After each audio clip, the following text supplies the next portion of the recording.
পুলিশের হাতে দিয়ে দেবো। কে কাকে ভালোবাসে? মিত্তির বাবু, পুলিশদের ভয় কাকে দেখাচ্ছেন? ওকে কি দেখাচ্ছেন? আমাকে দেখান। সরকার বাবু, আপনি আপনার ছেলেকে সামলান। মদ খেয়ে মাতলামি করতে হলে ও ঘরে গিয়ে করতে পারে। এত লোকের সামনে আমাদের সম্মান কি করতে চাইলে আমি কিন্তু ওকে ছাড়বো না। কি করবেন? পুলিশে দেবেন নাকি গুন্ডা দিয়ে মার খাওয়াবেন? তা পুলিশ গুন্ডা সব কি আপনারই কেনা নাকি? আমার কোনো চেনা কেনা নাই।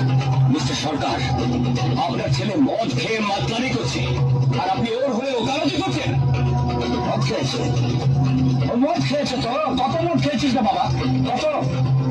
শোনেন মিত্তির বাবু, ওই জায়গায় যদি আমি থাকতাম না তাহলে আমিও মদ খেতাম, আপনিও